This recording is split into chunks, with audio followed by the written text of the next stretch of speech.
Allot மணி சேனலுக்கு வருக வருக. நான் செபி ரெஜிஸ்டர்டு ஃபினான்ஷியல் அட்வைசர் கிடையாதுங்க. நான் எஜுகேஷனல் பர்பஸுக்காக என்னுடைய பர்சனல் எக்ஸ்பீரியன்ஸை நான் ஒரு 20 வருஷமாக மார்க்கெட்டில் இருக்கேன், அதை தான் உங்கள்கிட்ட ஷேர் பண்ணுறேன்.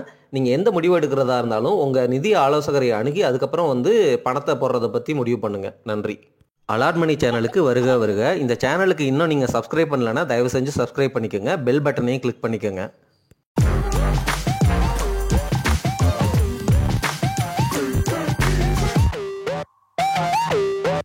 அனைவருக்கும் வணக்கம். இந்த வீடியோ பதிவு 22 ஏப்ரல் 2025 அன்னைக்கு பதிவு செய்யப்படுகிறது. நம்ம வீடியோக்கள் எல்லாமே மெம்பர்ஸ் ஃபர்ஸ்ட் ஜோனுக்கு போயிட்டு தான் டிலேயாக உங்களுக்கு ரீச் ஆகுது. அப்படியே டிலேயாக ரீச் ஆனாலும் நிறைய பேர் ரொம்ப லேட்டாக தான் அந்த வீடியோ பதிவை பார்க்குறீங்க.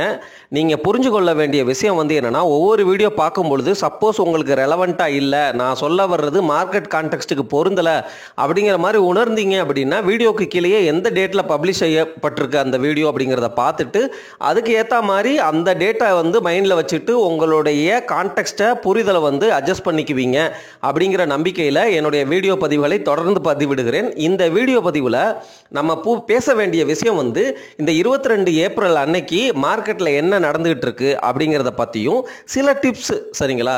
உதாரணமாக நிஃப்டி 50 24,000 தொட்டு இன்னைக்கு மேலே போயிடுச்சு. ஆனால் நிஃப்டி 500 இன்னமும் 22,000 புள்ளிகள் தான் இருக்குது.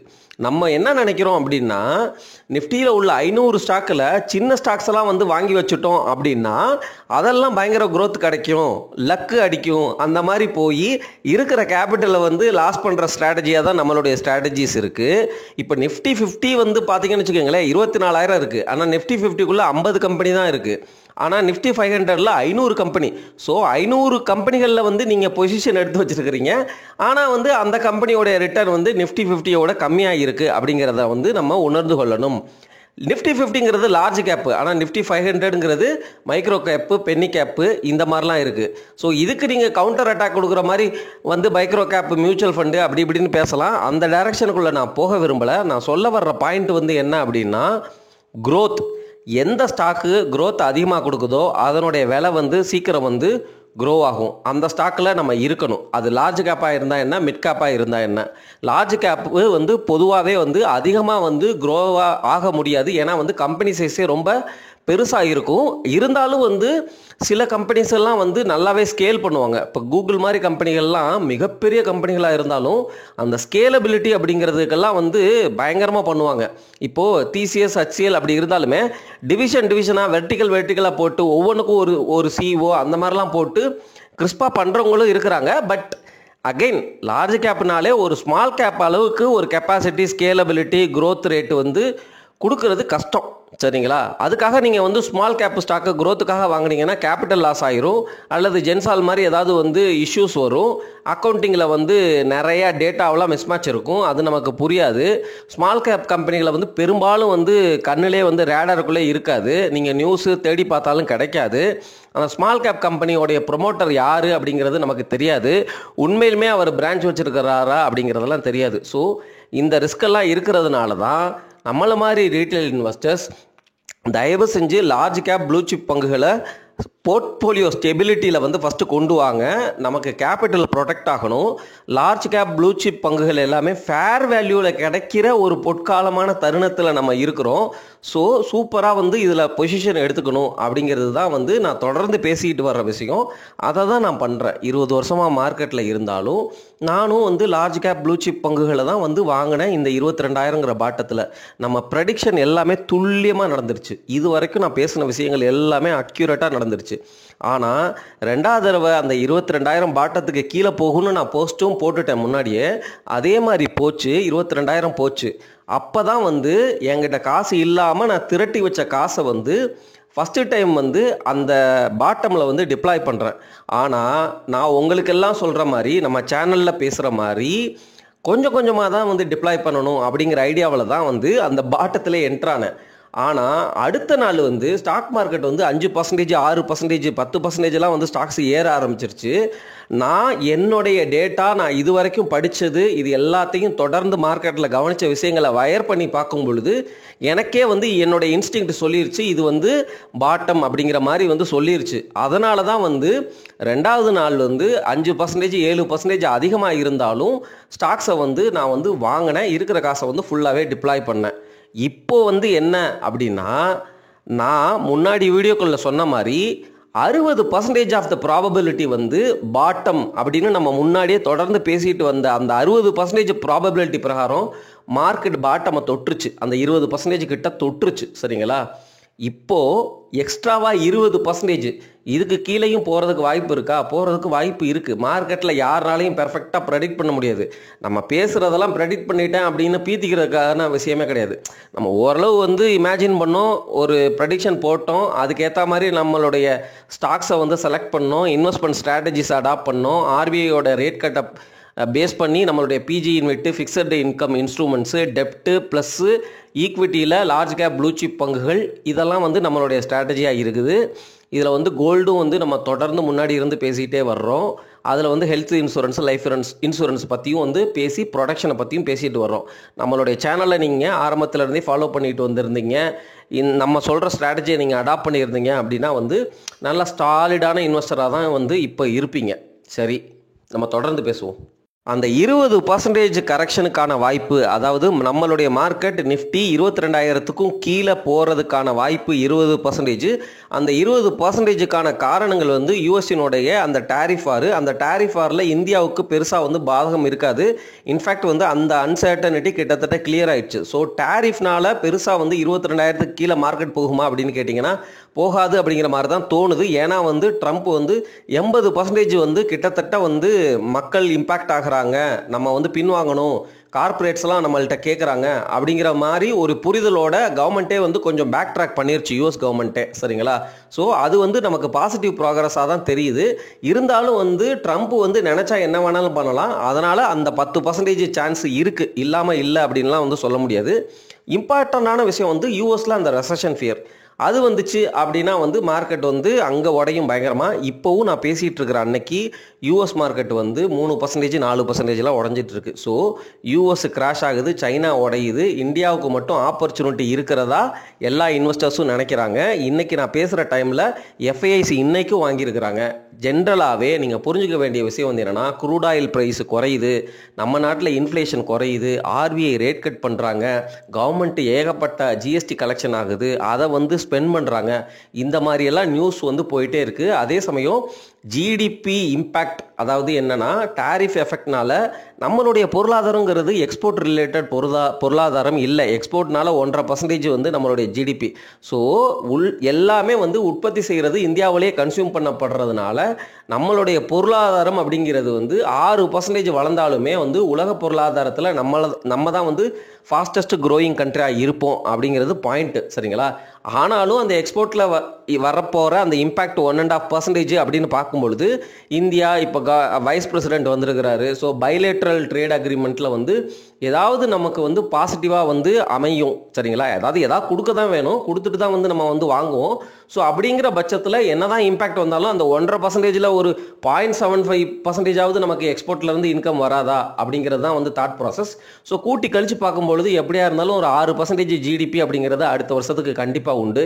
இன்ஃப்ளேஷன் ஒரு 3.5%ன்னு வச்சுக்கிட்டாலும் 9.5% வந்து நிஃப்டி ரிட்டர்னை வந்து நம்ம எதிர்பார்க்குறோம் ஒரு வருஷத்துக்கு. இந்த ஃபினான்சியல் இயரில் நிஃப்டி வந்து அந்த 10% வந்து ரிட்டர்னை கொடுக்கல அப்படின்னா கீழே தான் இருக்குது, 22,000க்கும் கீழே தான் இருக்குது அப்படின்னா உங்களுக்கு ரிட்டர்ன் வந்து அதுக்கு அடுத்த வருஷம் அதிகமாக கிடைக்க போகுதுன்னு அர்த்தம். அப்போ வந்து நிஃப்டியிலே வந்து நம்ம பல்க் இன்வெஸ்டிங் பண்ணலாம், அல்லது வந்து நிஃப்டிக்குள்ளே உள்ள நல்ல பங்குகளை நம்ம அனலைஸ் பண்ண மாதிரி. சரிங்களா? நிஃப்டி 50க்குள்ளே உள்ள பங்குகள் அனலைஸ் பண்ணும்போது சிம்பிளாக இபிஎஸ் பிஇ பார்க்கலாம்.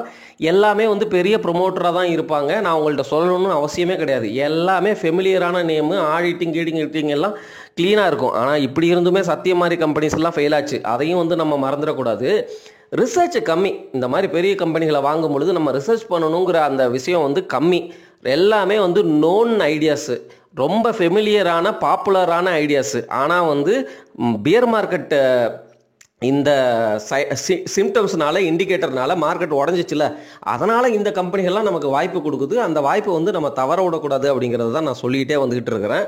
ஸோ மார்க்கெட் வந்து உடையிறதுக்கான வாய்ப்பு வந்து இனிமேல் கம்மி தான். அதே சமயம் வந்து நம்மளுடைய மார்க்கெட் வந்து இந்த யூஎஸில் உள்ள tariff impact, US recession fear இது ரெண்டும் போயிடுச்சுன்னு வச்சுக்கோங்களேன். எனக்கு தெரிஞ்சு போயிரும் தான் நான் நினைக்கிறேன். எனக்கு தெரிஞ்சு யூஎஸ் ரெசஷனில் போகுமான்னு எனக்கு தெரில. கண்டிப்பாக வந்து ஃபெட் ரேட் கட் பண்ணுவாங்க. இந்த டேரிஃபும் வந்து ஒரு மாதிரி அமிக்கபிளாக முடிஞ்சிடும். இந்த இஷ்யூலாம் வந்து இந்த 90 டேஸ் அல்லது அதுக்கு அடுத்த ஒரு குவார்ட்டரில் வந்து கம்ப்ளீட்டாக உங்களுக்கு முடிஞ்சிடும். அதுக்கப்புறம் வந்து மார்க்கெட் வந்து இன்னமும் வந்து நியூ ஹைஸை தான் வந்து நம்ம இந்தியன் மார்க்கெட் கொடுக்க போகுது. மல்டி இயருக்கு வந்து புல்ரன்னாக இருக்கும் அப்படிங்கிற மாதிரிலாம் பேசுகிறாங்க, which is a very very great thing. இந்த சமயத்தில் யூஎஸ் மார்க்கெட் உடையுது. நீங்கள் யூஎஸில் இது வரைக்கும் ஸ்டாக் எக்ஸ்போஷர் எடுக்கலை, உங்களுக்கு அசட் அலோகேஷனில் நிறைய காசு வச்சுருக்கிறீங்க, எல்லாமே ஃபிக்ஸடில் வச்சுருக்கிறீங்க, கோல்டில் வச்சுருக்கீங்க, பெருசாக ஸ்டாக் எக்ஸ்போஷர் இல்லை அப்படின்னா நீங்கள் இந்தியன் ஸ்டாக் மார்க்கெட்டில் வந்து எக்ஸ்போஷர் எடுக்கிறதுக்கு பேரலாக யூஎஸ் ஸ்டாக் மார்க்கெட்லேயும் வந்து எக்ஸ்போஷர் எடுக்கலாம். அது வந்து ஒரு நல்ல ஸ்ட்ராட்டஜியாக தான் அமையும். ஆனால் ஸ்டாக் மார்க்கெட்டில் வந்து ஸ்டாக்கில் காசை வாங்கி போட்டுட்டு டெய்லி போர்ட்ஃபோலியோவை நம்ம வந்து பார்த்தோன்னு வச்சுக்கோங்களேன், காசு போட்டோடனே ஐயோ போயிடுச்சே அப்படின்னு சொல்லிட்டு டெய்லி வந்து நம்ம வாங்கின ஸ்டாக்கெல்லாம், அதாவது என்னென்னா இப்போ ஒரு 10 லட்ச ரூபா நீங்கள் இன்றைக்கி உள்ளே போடுறீங்கன்னு வச்சுக்கோங்களேன், அந்த 10 லட்ச ரூபா நாளைக்கு என்னவாகுது, அந்த ஸ்டாக்கு மேலே இறங்குதா கீழே இறங்குதா, ஐயோ கீழே இறங்கிருச்சா, ஒரு நாள் தள்ளி வாங்கியிருக்கலாமே, இப்படியெல்லாம் வந்து நம்மளுடைய சைக்காலஜி வந்து நம்மளை போட்டு பாடாப்படுத்தும். ஒன்று மட்டும் நம்ம புரிஞ்சிக்க வேண்டியது வந்து என்ன அப்படின்னா, நல்ல ப்ளூ சிப் கம்பெனிகள் அப்படின்னு நீங்கள் வாங்கிட்டீங்க சரிங்களா, நிஃப்டி 50க்குள்ளே உள்ள கம்பெனி அல்லது 20 வருஷம் கழிச்சும் இருக்க போகிற கம்பெனிகள், ரொம்ப வந்து எல்லா செக்டர்லையும் இருக்கிற டாப் 3 அல்லது டாப் 5 கம்பெனிஸ் தான் வாங்கியிருக்கீங்க அப்படின்னா நீங்கள் போர்ட்ஃபோலியோ பார்க்கணுன்னு அவசியமே இல்லை. 5 வருஷம் 6 வருஷம் கழிச்சு கூட வந்து பார்க்கலாம். உங்களுக்கு அவ்வளோ தூரத்துக்கு வந்து உங்களுடைய எமோஷனை கண்ட்ரோல் பண்ண முடியல அப்படின்னா, எப்படியா இருந்தாலும் இந்த கம்பெனிகள் அழிஞ்சிருந்தாலும் உங்களுக்கு ரிட்டர்ன் வந்து நல்லா தான் வரப்போகுது.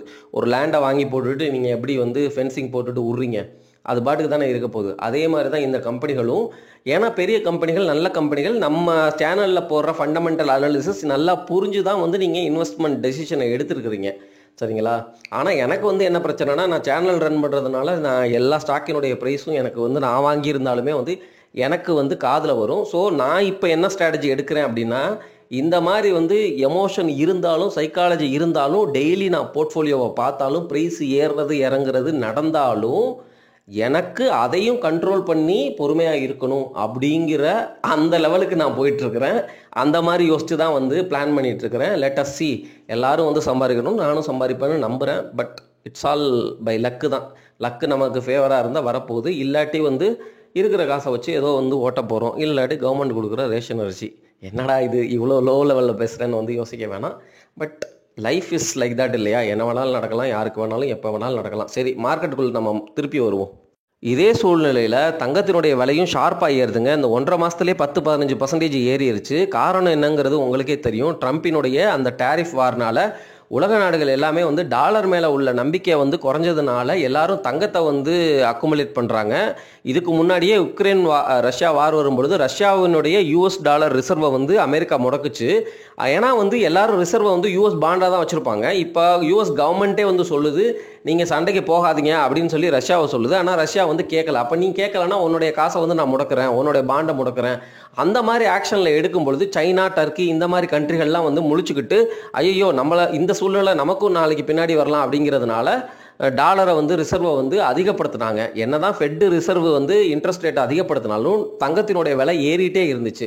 ஜென்ரலாக வந்து இன்ட்ரெஸ்ட் ரேட்டு அதிகமாச்சுன்னா தங்கத்தினுடைய விலை குறையணும், இன்ட்ரெஸ்ட் ரேட்டு கம்மியாச்சுன்னா தங்கத்தினுடைய விலை கூடணும் சரிங்களா. இன்ட்ரெஸ்ட் ரேட்டு கம்மியாச்சுன்னா டாலர் வந்து வீக் ஆகும், அப்போ வந்து தங்கத்தினுடைய விலை அதிகமாகும். ஆனால் இது எல்லாமே வந்து உல்டாவாக நடந்துச்சு. காரணம் வந்து என்னென்னா, அந்த யூஎஸ் கவர்மெண்ட்டு ரஷ்யாவுக்கு அகேன்ஸ்டாக போட்ட சாங்ஷன் இப்போ என்ன ஆயிடுச்சு, ட்ரம்பினுடைய டேரிஃப் எஃபெக்ட்னால ரஷ்யா, டர்க்கி, சைனா கூட வந்து மற்ற கண்ட்ரிகளும் சேர்த்துக்கிட்டு நிறையா ரீட்டைல் இன்வெஸ்டர்ஸும் வந்து டாலர்ஸாக வச்சுருந்ததை US பாண்டாக வச்சுருந்ததை விற்றுட்டு கோல்டில் வந்து ரிசர்வை வந்து அதிகப்படுத்திக்கிறாங்க. அட் த சேம் டைம் தங்கம் வந்து இவ்வளோ ஷார்ப்பாக வந்து 15% ரிட்டர்ன்லாம் 1.5 மாதத்தில் கொடுக்குதா அப்படின்னு சொல்லிட்டு இன்வெஸ்ட் பண்ணி வச்சுருந்த தங்க முதலீட்டாளர்கள் எல்லாம் அவங்களுடைய லாபத்தை ஒவ்வொரு பகுதியாக வந்து பிரித்து எடுத்துக்கிட்டு இருக்கிறாங்க. கொஞ்சம் கொஞ்சமாக விற்று எடுத்துகிட்டு இருக்கிறாங்க. அதுதான் வந்து மார்க்கெட்டில் நடந்துகிட்டு இருக்கிறதா நியூஸ் வருது.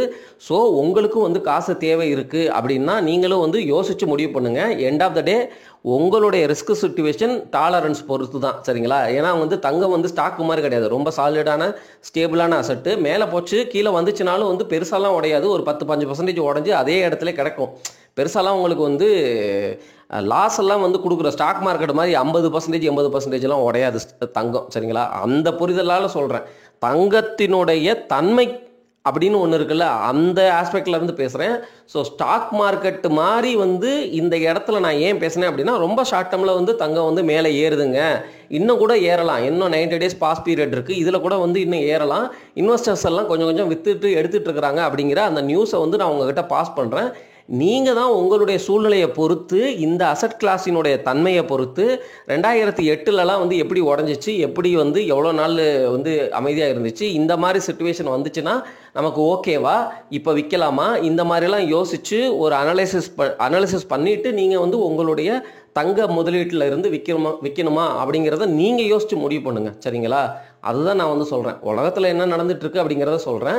தங்கத்தை வந்து இந்தியாவும் வந்து இடையில வந்து நிறையா வாங்கினாங்க. ஏன்னா வந்து அந்த சாவரின் கோல்டு பாண்டு வந்து அனௌன்ஸ் பண்ணிவிட்டு, ஆனால் பேக்கப்பு, அதாவது என்னென்னா காசை மக்கள்கிட்ட இருந்து வாங்கிட்டாங்க, ஆனால் அதுக்கான தங்கத்தை கவர்மெண்ட் வாங்கியிருக்கணும், அப்படி வாங்காமல் விட்டுட்டாங்க. ஸோ இடையில வந்து கவர்மெண்ட்டு ஆர்பிஐ எல்லாம் வந்து ஏகப்பட்ட தங்கம் வந்து இடையில வாங்கினாங்க. ஸோ இந்த சாவரின் கோல்டு பாண்டு இப்போ கடைசியாக போட்டதுக்கெல்லாம் வந்து ஓரளவு தங்கத்தில் வந்து பேக்கப் இருக்கும் அப்படிங்கிறது தான் என்னுடைய நம்பிக்கை. புதுசாக வந்து தங்கப்பத்திரங்கள் வந்து வெளியிடப்படுறது இல்லை, அதை வந்து ஸ்டாப் பண்ணிட்டாங்க. ஸோ தங்கப்பத்திரங்கிறது நீங்கள் வாங்கணுன்னா உங்களுக்கு செகண்டரி மார்க்கெட்டில் தான் வாங்கணும். நான் இப்போ கூட செக் பண்ணேன், 9000க்கு வந்து ஏதோ ஒரு தங்கப்பத்திரம் வந்து இருந்துச்சு. அந்த 9000ங்கிறதே வந்து மார்க்கெட் ரேட்டோட ஓரளவு கம்மியான ரேட்டு தான். ஆனால் வந்து தங்கப்பத்திரம் வாங்கினீங்க அப்படின்னா 2.5% உங்களுக்கு வட்டி கொடுப்பாங்க. வருஷத்துக்கு வந்து 2.5%, 6 மாதத்துக்கு ஒரு தடவை வந்து 1.5%, 1.5% அப்படின்னு வந்து பிரித்து கொடுப்பாங்க. இப்போது நீங்கள் 9000க்கு அந்த சாவரின் கோல்டு பாண்டை வாங்கும்பொழுது இந்த 2.5%ங்கிறது ஈல்டு, அது வந்து உங்களுக்கு கம்மியாக தான் கிடைக்கும், 1.5%. ஸோ செகண்டரி மார்க்கெட்டில் என்ன விலை விற்கிது, ஆனால் இப்போ வந்து தங்கத்தினுடைய விலை என்ன, இந்த மும்பையில் வந்து ஒரு அசோசியேஷன் இருக்குது, கோல்டு அசோசியேஷன், அந்த ப்ரைஸை பேஸ் பண்ணி தான் வந்து தங்கப்பத்திரத்தினுடைய விலை வந்து நிர்ணயிக்கப்படும். ஸோ தங்கப்பத்திரத்தை நீங்கள் வாங்கணும் அப்படின்னா அந்த பாண்டு இப்போது என்ன விலைக்கு ட்ரேட் ஆகிட்டுருக்கு, அந்த பாண்டு வந்து 24 கேரட்டு 999, சரிங்களா? 999 பியூரிட்டி உள்ள 24 கேரட் கோல்டு தான் வந்து அந்த பத்திரம் அப்படிங்கிறத புரிஞ்சுக்கிட்டு, அதே பியூரிட்டி உள்ள 24 கேரட் கோல்டு அந்த மும்பையோடைய ஜுவல்லரி அசோசியேஷனில் இன்றைக்கி என்ன விலை விற்கிது அப்படிங்கிறத கம்பேர் பண்ணிவிட்டு அந்த பாண்டினுடைய தங்கப்பத்திரத்தினுடைய விலை வந்து உங்களுக்கு லாபகரமாக இருக்குதா அப்படிங்கிறத யோசிச்சுட்டு அதுக்கப்புறம் செகண்டரி மார்க்கெட்டில் நீங்கள் வாங்கணும்னு நினச்சிங்கன்னா வாங்குறத பற்றி யோசிச்சுக்கோங்க.